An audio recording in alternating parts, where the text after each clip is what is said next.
Hi everyone. There's been a bit of a gap in me having holding Tess Talks, and I hope that you have missed these because today I have a very special guest, Lucinda van Buuren from Australia. Lucinda is a nurse, and she has a very important story to share about her experience before COVID and after COVID, what happened during COVID, and how she and what her thoughts are on nursing going forward from this point. But I also just want to say, you know, every now and then someone comes into your life and makes you just, thank your lucky stars. And that's really how I feel about Lucinda and the influence that she's had on my life and certainly on the work of World Council for Health. So I want to invite Lucinda to say hello to you and tell you a little bit about herself and where she was before the COVID scandemic. Scamdemic, I should say. Thanks so much, Tess. That's beautiful. I feel the same. And hi, everyone. My name's Lucinda van Buuren. I've been a registered nurse in Australia for must be nearly 28 years. I'm still registered at the moment. I'm not quite sure what I'll do there yet. But anyway, my whole career has been in the operating theatre as an instrument scout nurse. Um, and I really loved that. I loved being a strong patient advocate, especially in the operating theatre, because your patients are asleep. They can't advocate for themselves, so that was really quite a strength, and I've always been quite strong in that space. Prior to COVID, I had some family difficulty stuff probably about 15 years ago, and I learned a lot of things around that. And I actually went off and became a values-based life coach and mindfulness and meditation teacher. And that changed my world. It changed the circumstances in the conflict that I was in, learning how to do that. And I remember thinking, wow, this would be so great to take into the operating theatre, because the operating theatre is such a stressful environment at times. I've seen instruments flown across the room.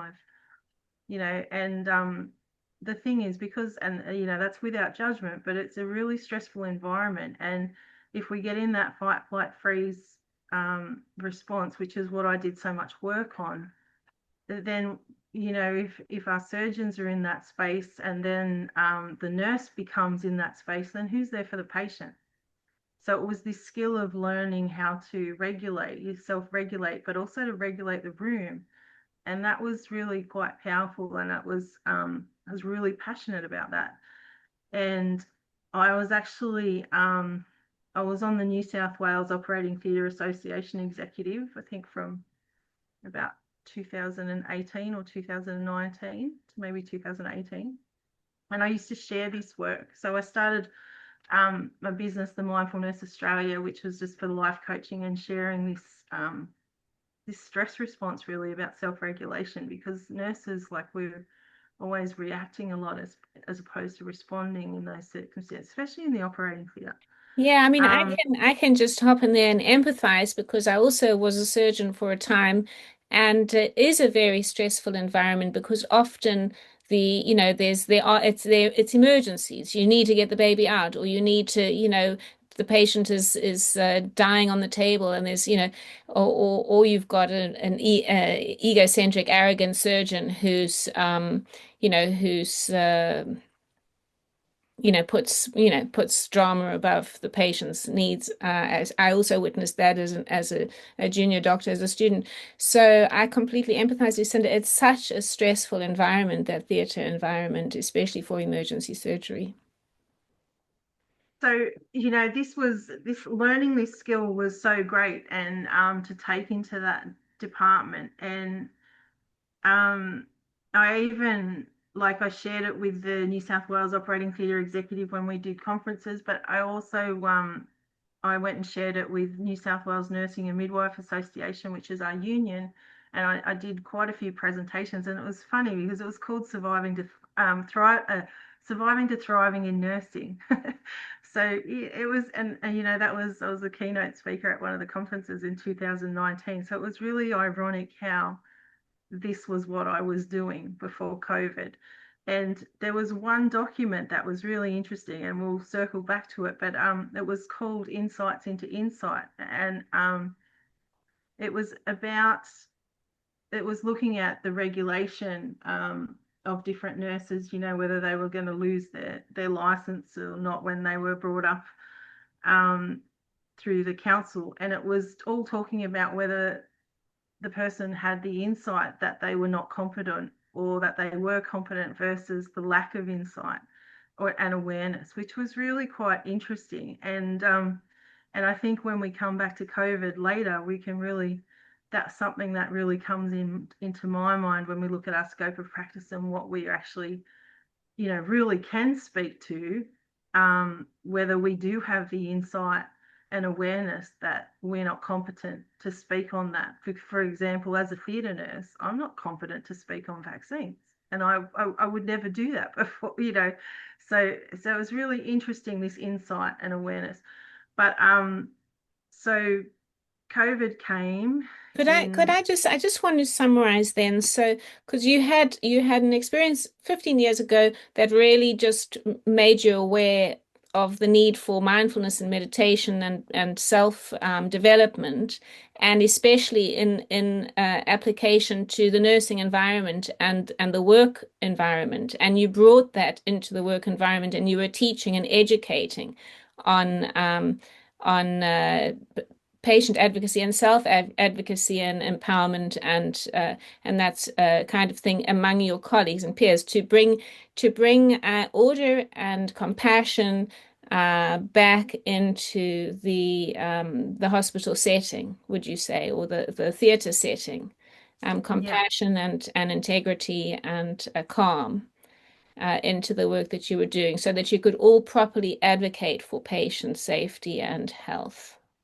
Would that is absolutely. that accurate? Yeah, and there was a very strong focus on self-care for the nurse, because truly we can't give something that we don't have, and we won't advocate for something that we don't advocate for in ourselves.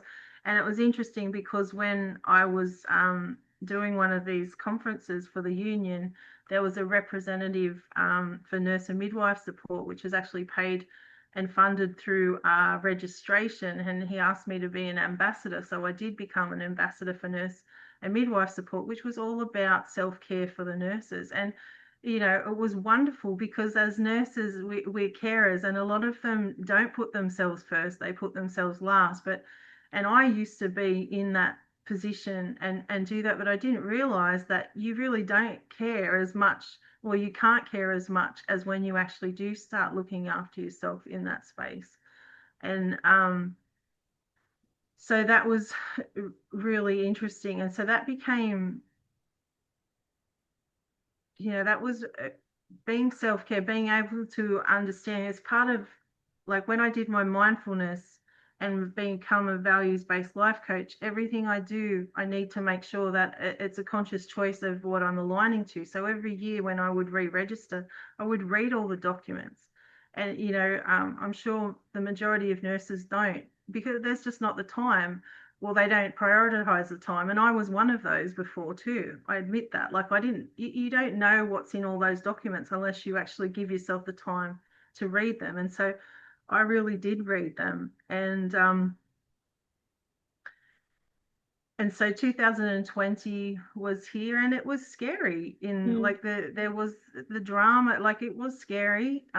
We didn't really know what was happening, and there was a fear. But it was interesting, I think, as scrub nurses in the theatre, that I don't think the fear was as strong because, you know, because we are instrument scout nurses and we're in that situation, we have been for our sort of careers. You know, especially like we went through the HIV sort of Mm. system back then. We didn't really have the fear, but this time it was actually the anaesthetic nurses, through, you know, through the messaging that was coming through, that was probably the more fear was at the anaesthetic head as opposed to the surgical. But you know, there was a definite panic, and you know, they were locking up N95 masks. So there wasn't enough masks. We had some of the nurses are always they're very creative. They'll find a way. I know one nurse was very creative. She was making masks out of the drapes from the surgical drapes, and I remember, she asked me if I wanted some, and I said no, thank you. I said if they can't provide them, I won't be here. And I think so. This is where my self-care started to, I was like, no. It's Um, interesting actually because often nurses know better than the doctors, and I think that it's a doctor's arrogance really just often covers up his insecurities because he knows that there's more common sense and wisdom coming forward from the people around him than that he possesses. But so I think I was surprised that more nurses didn't kind of come forward and stand up and say, no, these injections are, there's no informed consent here. What's going on? So could you run us through, like, was there some sort of psychological manipulation to get all the nurses acting in lockstep with these policies that were being implemented? I think it was the bombardment of fear, and that's like if you go through, emotional or psychological abuse or whatever. That's the fear. It's the fear that controls. I mean, it's a real thing that when you get in that fight, flight, freeze, that prefrontal cortex shuts down and you can't think. And I have the real awareness of when that happens. It's like when people are doing an exam and all of a sudden they say they forget. You don't forget, you just can't access it because that prefrontal cortex shut, and then you calm down and it comes back online and you, oh, I should have done this or said that. So there was a fear, like I don't know how it happened in the UK, but we had to listen to what was going on and where these cases were and know where they were and whether we had to, like, they had everyone pinging sort of thing, to try and it got to the point where you didn't want to go anywhere in case you got exposed to a case or something, and then you had to look at things. We had to sign in. It just they just had people jumping through hoops. It was quite interesting. And So what did you do then when COVID was declared and it was a sort of comply or what? I What was did you do? compliant. I was compliant. And um but I'm a single mum and I was very aware. I actually, I had a caravan at the time and I'd actually set that up in case, if I was supposedly exposed, that my kids could be in the house and they could, like, we could function. But because it was quite interesting, because at the time too, it was separated, and that was certainly brought up about whether that was, me working in a high risk area, whether it was appropriate for our children to be. So there was a lot of different stuff, like not just from mine, but like a lot of the families were really separated, and it was hard in that time. Um, So you were but that, preparing to live in the caravan if you got COVID at work. yeah, just Mm, while so we could, I got, yeah, so we could keep moving, yes. not So but so when did the penny drop and you started thinking something's not quite right? oh, the penny, I probably didn't, the penny around the actual COVID probably didn't drop straight away, but I was watching everything. I mean, I wasn't so concerned because I had the peroxide nebulizers.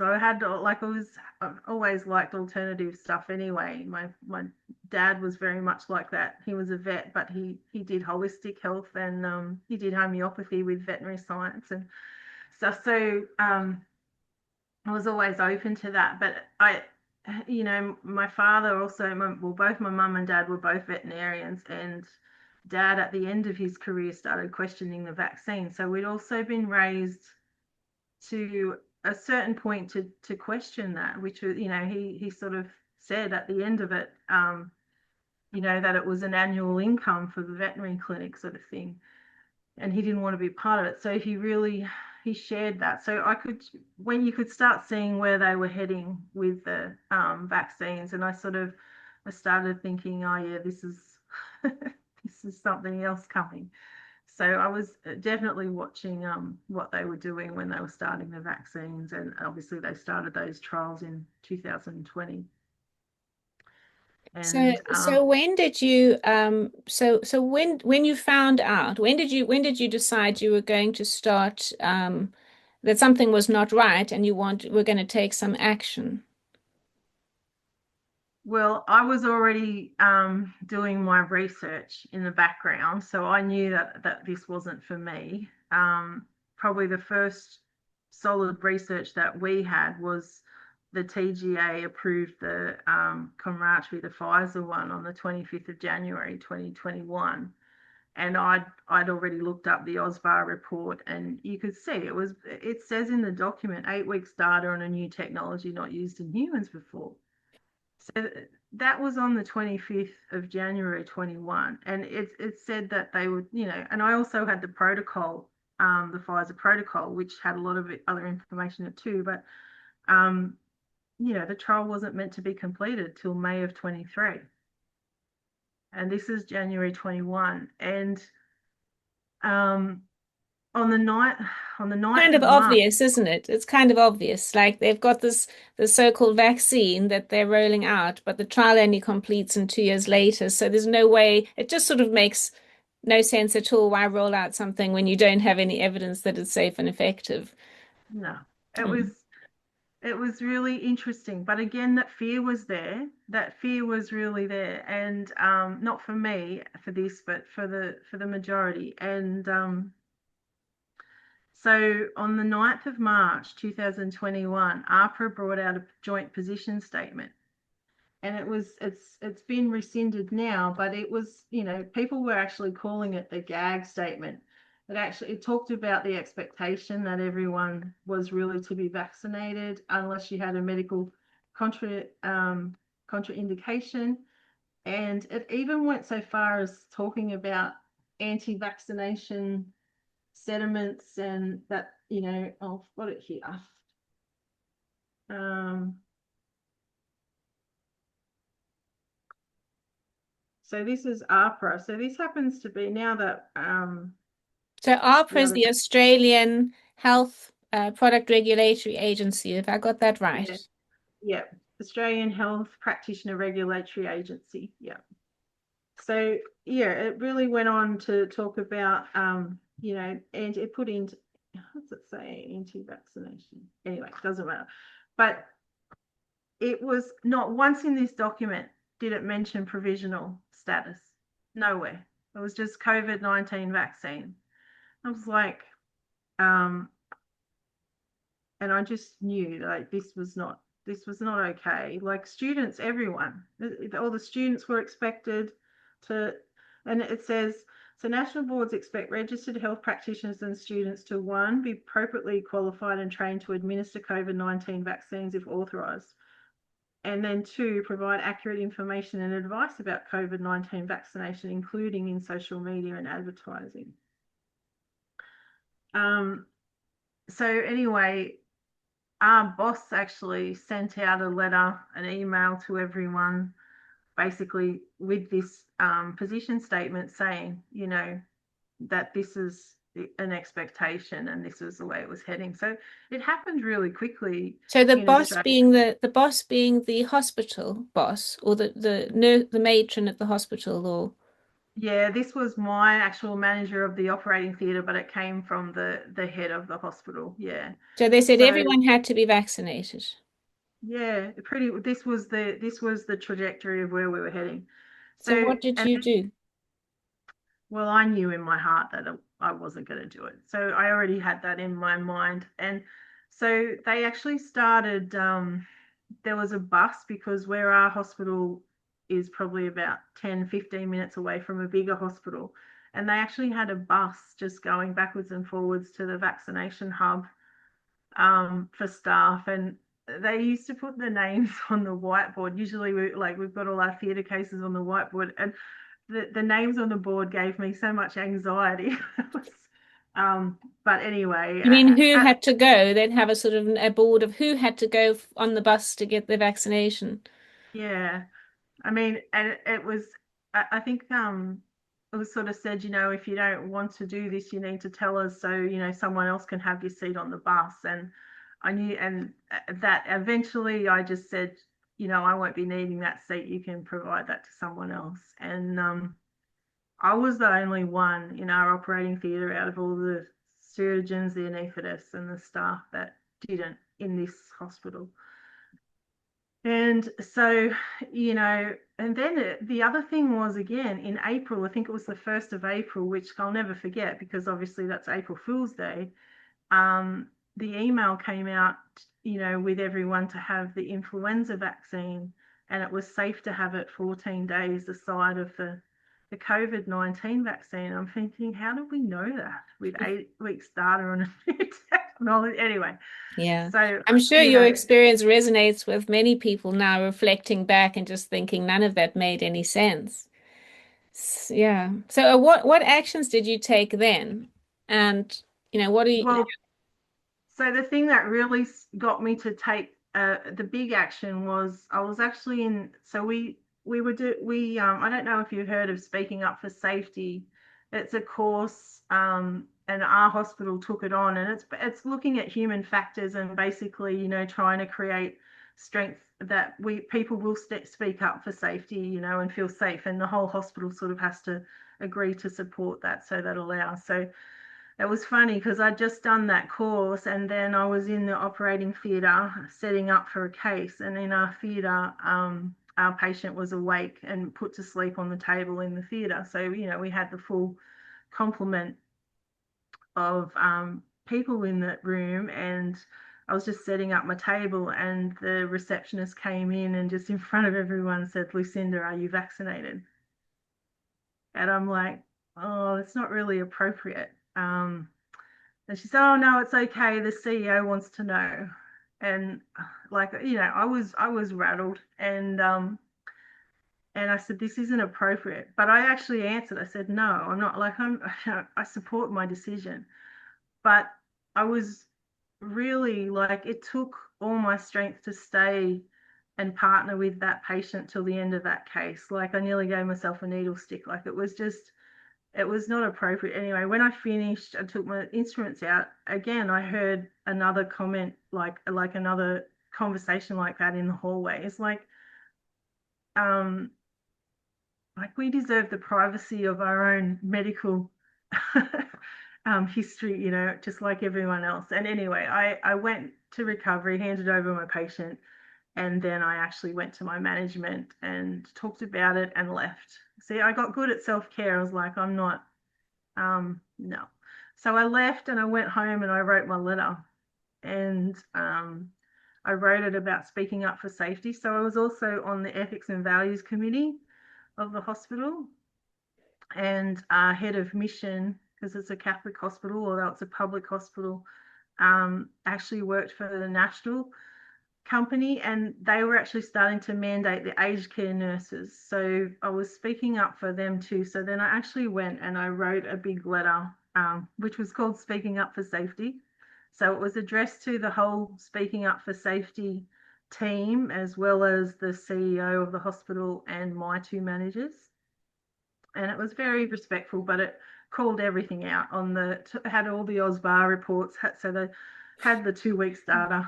And it's amazing actually when you think about, how all of us who are really working for the good now, you could say, just working to raise awareness that there is a better way. It's interesting that we all have been positioned in certain places. For example, I was positioned working as a consultant to the World Health Organization. You were in the ethics and safety, more, uh, committee or whatever, as you described. So you were actually in a position where you should have been able to influence, shine a light on the issues with the ethical side of what was happening with the COVID vaccines and their lack of informed consent and their lack of not even being vaccines, all of that. So you were ideally positioned to really just shine a light and say, hey, folks, look, there's a big problem here. But what was the response to your letter? Well, I had a really good relationship and rapport with the staff, and I did really love them. Like it's, so I had, it was an interesting response. I actually didn't get a specific response to that letter, but I got a couple of my colleagues that obviously knew that, like a surgeon and anaesthetist that, I've had a strong relationship with. Like one of the surgeons I actually was, used to do his private list and stuff and had a really good rapport with the anaesthetist. So they really wanted me to stay. They were trying, but they didn't understand what I was saying in this document, or they couldn't see it, or they couldn't allow themselves to see it. But from that perspective of that letter for speaking up for safety, my sister also worked at the hospital, and she was the patient safety officer, and she was also actually she was a speaking up for safety presenter. So I actually sent that letter to my sister too. Um, you know, and so I actually, like my sister, there was nothing said about that letter from a team perspective that she was involved in, because I did ask that question. But um, so there was, they wanted, they were trying to bring me around. Like they wrote a letter trying, they said they didn't want to lose me, but they wanted me to go and speak to a scientist and to talk about other research. I'm like, but this is the research. Like this is the one that's got the longest time. This is the product. This is the one we need to look at, not anything else, just this one. But it was it was difficult. So then, Did you continue to work at the hospital, or did they, did you leave, or no, did this they, I was still at kick the you out? hospital at this was so I started speaking up in July, and the public health order didn't come into August. So but it was on the cards. You could see it was coming because they'd mandated the aged care nurses. So I was also a member of the union. So I started ringing them and starting engaging in them to see what they could do. So that was an interesting journey too, because this is all obviously happening parallel. But I had the conversation, and then they said, well, we'll share a webinar, which I watched the webinar. Not once again in that webinar did it acknowledge the provisional status of these injections. Not like, if we're talking about honesty, that needs to be part of it. I think you talk about cars, insurance companies, they're not going to be happy if you don't tell them that there's a provisional driver. Like there's very different prices for a provisional driver and the driver that's been driving for a long time. So that was interesting. And then I actually had a conversation with obviously a worker from the union, telling them about this stuff. And they actually, I talked about, because I actually even wrote in my letter that I'd be prepared to take ivermectin as a prophylactic. So still being mindful of, protecting patients if that was what was needed. And actually got the response, what you'd take that horse dewormer.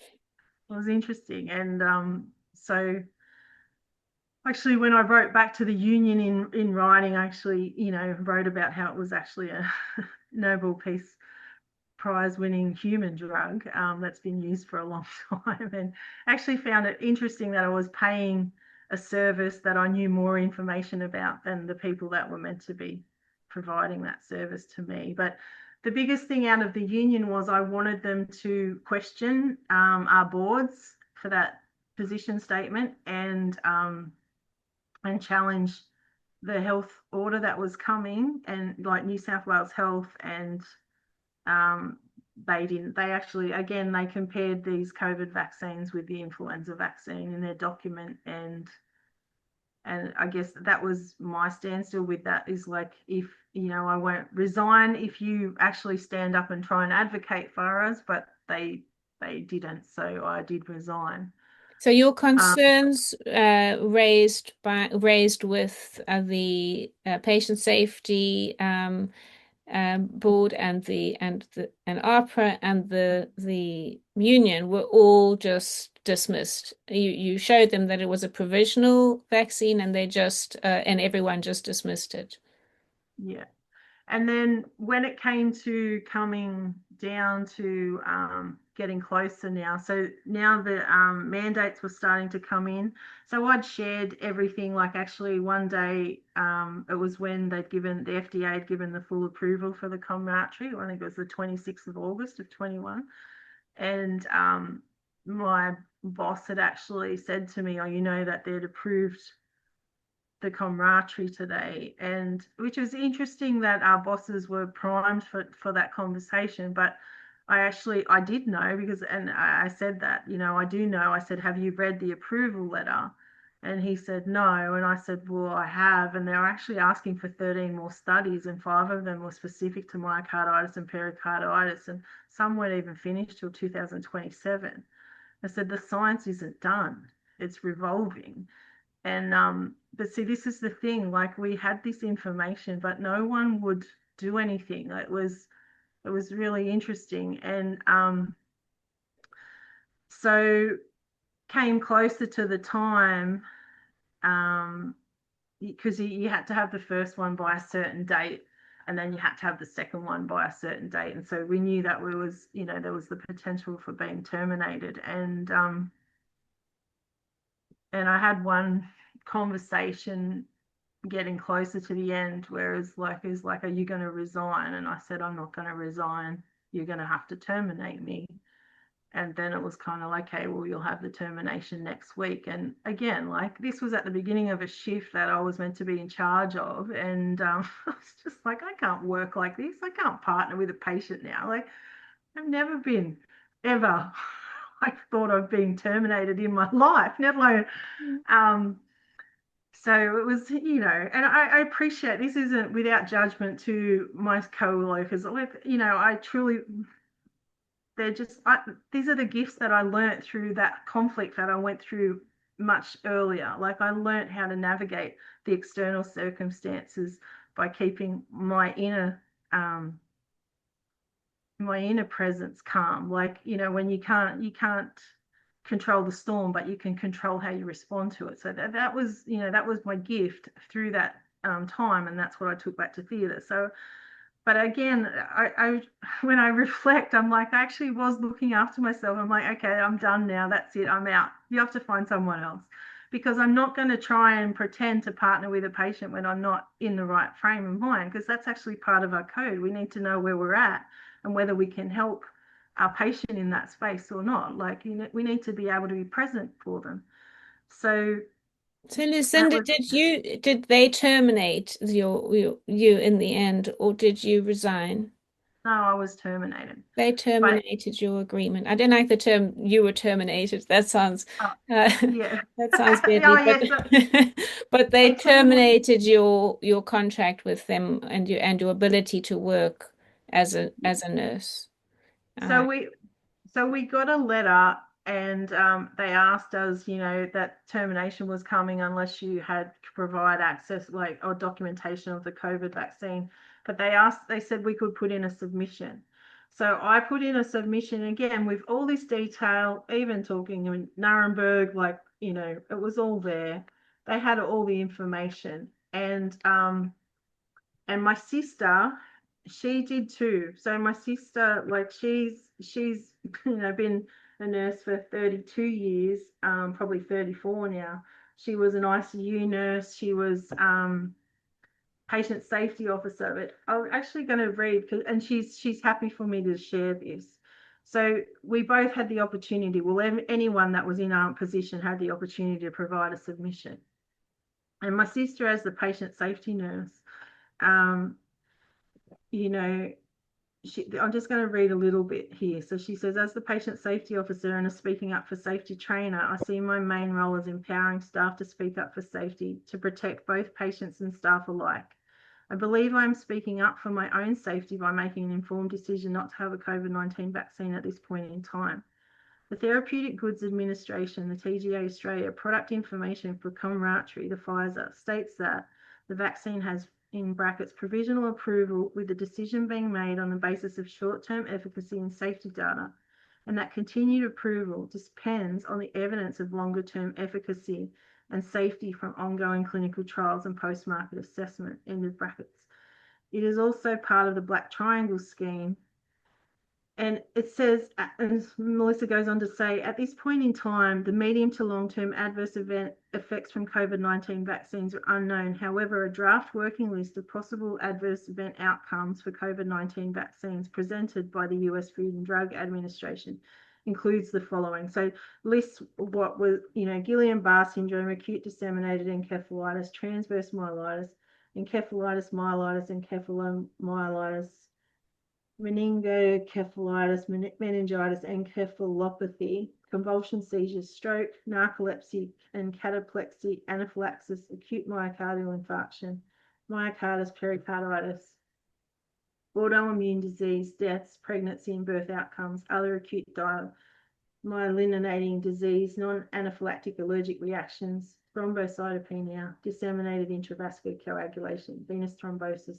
arthritis and arthralgia and joint pain, Kawasaki disease, multi-system inflammatory syndrome in children, and vaccine-enhanced disease. Now, this is really interesting. A search of the TGA's database of adverse events notifications for all COVID-19 vaccines currently available in Australia, conducted on the 18th of the 10th, 21, in brackets, showing results to the 4th of the 10th, 21, in close brackets, include the majority of listed FDA possible adverse events, and Melissa's highlighted them in bold and italics, and most of them are in bold and italics, as well as many other adverse events, including death. The adverse event report also included the following. Number of adverse events reported at this time was 65,041, and number of cases where death was reported was 580. But that was Melissa's job. Like she did look into that. So that was at that time. So that was Melissa's submission, or part of her submission. And I also had all that information in mind, as well as I have asked for the actual risk assessment for this vaccine 3 times in writing and never got acknowledged ever once in writing. So that was interesting. We both put in these submissions, and when we got our termination letter of employment, it actually says that it talks that they received our written response outlining our concerns, and then at the bottom it says, prior to making any decision regarding your employment, we considered your written response and a number of factors, including but not limited to, and then that's just, all about the ongoing COVID. It had nothing to do, they never addressed anything in either of these letters. Lucinda, given that now your concerns are, there's plenty of evidence. There was evidence then, but now it's more widely known that these so-called vaccines are GMO products, and they actually are incredibly harmful, not just to one's health, but also to perhaps one's offspring as well. Is there now an avenue for you to get recourse or address the violation of your rights as a nurse, as well as the unlawful and unreasonable termination?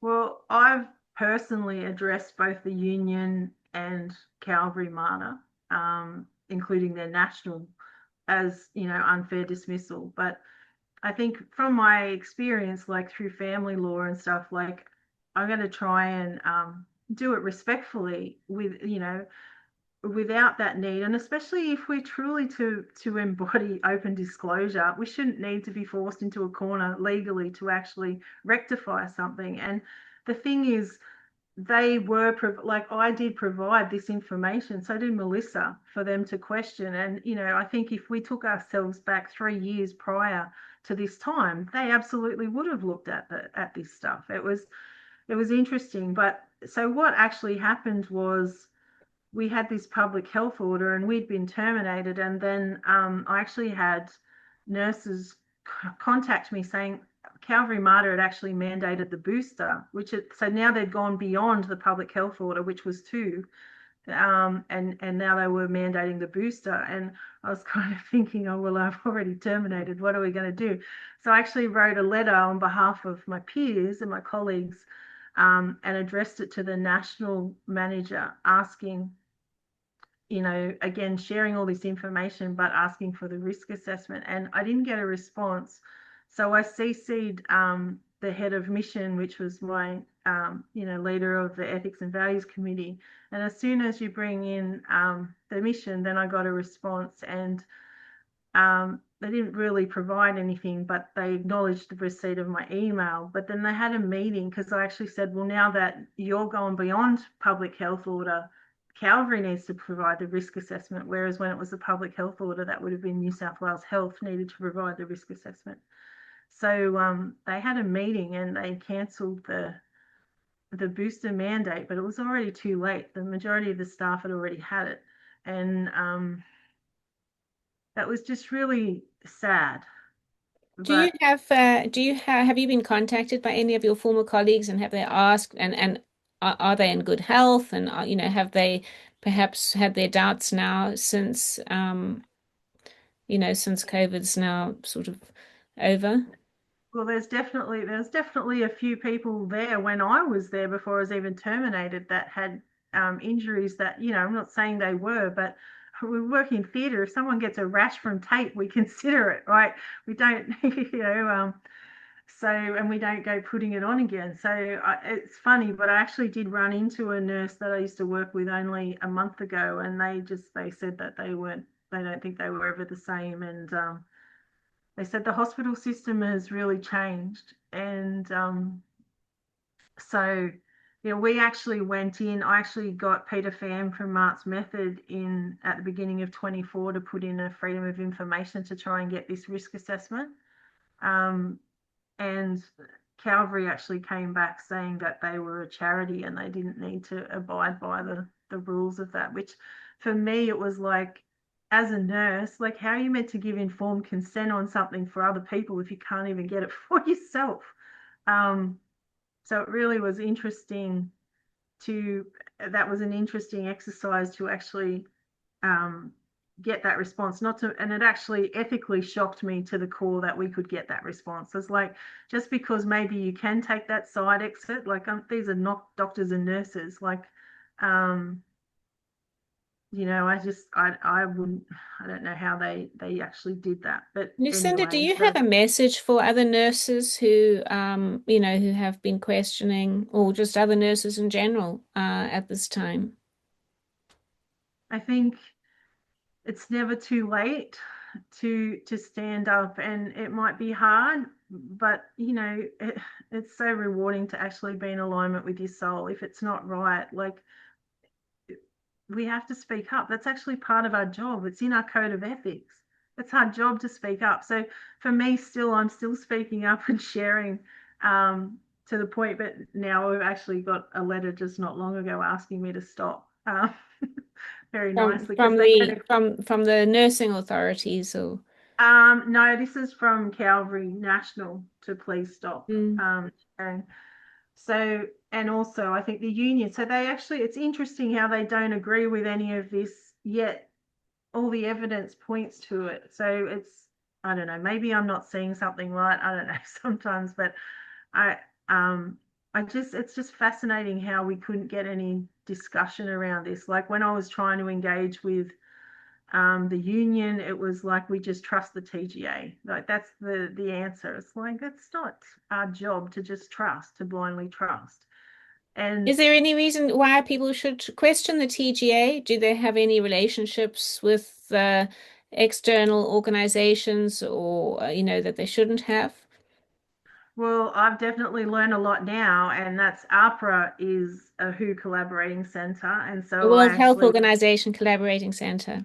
yeah, and so as TGA had two, now they've got one, but they had one for central medicines and the other one for vaccines. So these need to be investigated and transparent.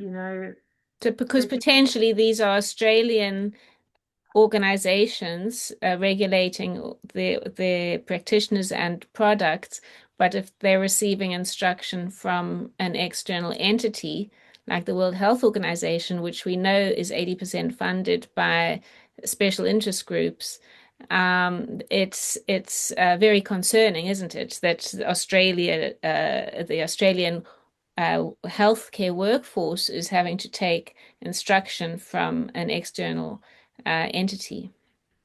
absolutely. And I think when you look at that position statement, like that makes me wonder,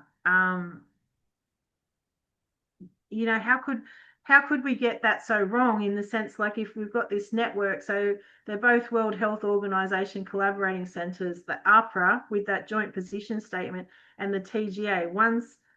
One has no reference to the provisional status, the other one's saying 8 weeks data on a new technology without, like, how does that not line up, that information between this network of expertise that's meant to be really um yeah, it's They're meant to apply rigorous standards to the approval of any new drug and also to the safety and protection of their workforce. So I agree, it doesn't make any sense that they would say, that these vaccines should be mandated on the back of 8 weeks of so-called safety and efficacy data. So yeah, it's all quite extraordinary and well done.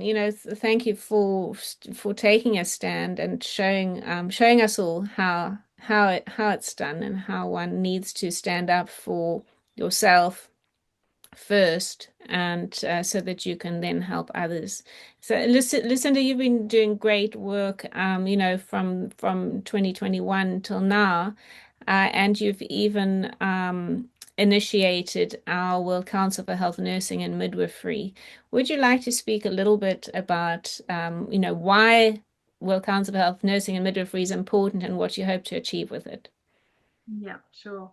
So when in that time, like, I saw Tess and Shabnam, World Council for Health, and you're like a beacon, a shining light. It's like they're the kind of doctors and lawyers that I want to work with. And because you were standing in such strong integrity and ethics, and it's like, so that started my little journey, connecting as a coalition partner first, and then joining, starting World Council of Health Australia. And then my passion is nursing. Like, I love nursing, and it's just been a beautiful journey to bring that ethics and values at the forefront of everything that we do. And that's what World Council for Health Nursing is about. It's actually about, even in our International Council of Nurses Code of Ethics, it says that nurses' human rights matter and they should be upheld. And that's, nurses have always sort of been these sacrificial lambs that they just give themselves up all the time for everyone else, and that needs to change. But for that to change, we need to give up this hero cape too. Like, we're not heroes. We go to work and we do a great job, but everyone else does great jobs, and we need everyone's work to make this world go round, not just one profession. And I think we need to give that up, so we're not, so we can actually, like, be empowered to look after ourselves. Like, um, there was lots of comments, like, around that time too, like, just saying, well, that nurses just should do it, that you're in that Yeah. job, you should just do it. It's like, but we've got families, and what we, so I think that needs to change, and this It's is part really of the self-care. it's really interesting because it feels like the nursing the nurses were sort of um recruited almost without consent to participate in the COVID drama, even the vaccination sides of things, and you can see why there's the WHO is emphasizing all of this nursing, is trying to collaborate and inform practitioner guidance and regulations, is because it's such a powerful community. It's such an important part of our health infrastructure. We really need more nurses to wake up and join you on the World Council of Health Nursing and Midwifery. I mean, just, if one imagines the sort of work that Lucinda's been doing, advocating for people when they're in theatre. And often you don't think when you're in theatre, if many people have had operations. So when you think, oh, well, you get put to sleep and you wake up, you don't necessarily think who's going to be looking after me, my interests, while I'm in there unable to advocate for myself. If I need something, who's going to be looking after me? And I certainly would want someone like you, Lucinda, in that room advocating for me if I was ever having to have an operation, and I hope I never do. But many people don't really think about that. And I think, the value, we certainly, if we do think about it, we know we want someone in there who shares our values and who has ethics and integrity and will stand up for themselves so they can stand up for me if they don't like what's going on and see what's going on while I can't talk for myself. So I'm sure everybody can see, Lucinda, why you are the one to lead this World Council for Health Nursing and Midwifery and to help and empower other nurses to speak up. And, what an amazing forum that you've started with nurses from Canada and the UK and all over coming to join you and discuss and co-create the new nursing and midwifery and doulas are included in your team. So thank you so much for that. You've got another banner behind you which says, "Are you ready for a better way?" It's not really that clear, so maybe you want to just read that for us. Yeah, so the Better Way principles is it's everything that, like, every nurse that comes and joins World Council of Health Nursing and Midwifery, we pledge to the Better Way Charter, and it's at the forefront of everything we do. And it's, there is a better way. And the first one, we act in honor and we do no harm. And we have free will. We're part of nature. Um, we thrive together. We value different perspectives, and we really, with grace and respect, and we want to have these difficult conversations. Um, in respectful mutual dialogue. Like, we're not good at having hard conversations, and we need to get good at it. We just need to be able to have these conversations and to be able to actually hear each other when we have opposing views. Because I think that's the part, is when people they just don't want to hear at the beginning. And you know, we're sovereign and we're part of nature. But I love, the biggest one for me at this time is that we don't tolerate the violation of human rights and freedoms, and we stand up for that. And so we're really powerful in that. And but the most beautiful part at the moment, especially because it's a healing space too for World Council for Health Nursing and Midwifery, is we're just holding space for each other to listen to each other and to heal each other's stories. Well, not to heal, to hear each other's stories, because it has been a tough time. And this is about self-care. Like, we deserve to be there for each other too. And we had a beautiful meeting this morning supporting a Canadian member. And it's really interesting, Tess, because when Melissa Dorr from Canada, nurse practitioner, shared her presentation that she presented, and it's really fascinating because this presentation was all, off the Pfizer and Moderna monologue. There was no personal information in it, or thoughts, or, it was just literally their documentation. And Melissa got in trouble. And I actually, obviously I did a vaccine hesitancy course from the Australian College of Nursing. And some of the stuff in that course, what they were presenting was, I'm going to actually literally say it, but I called it out, and it was changed. But I was just thinking the irony of what's going on. It really depends what side of the fence you're on, and it's not okay. Like, if I had written what was in that vaccine hesitancy course on the other side, I definitely would have lost my registration by now. And I think I want to call out all our nurses across the world, but especially for the Australian nurses, because I know obviously our codes, and we are to embody honesty, integrity, respect, and compassion. And unless someone's changed the definition of honesty in the dictionary, we really need to embody that with grace and with compassion, but with strength, with a quiet strength. And we need Thank you, to, Lucinda. Thank you. yeah, Thank you. I'm so grateful for you, and I'm so grateful for the work that you're doing, and it's really an honor to know you. So thank you so much for joining on Tess Talks today, and yeah, lots of love. thank you. Thank you. Thanks, everyone.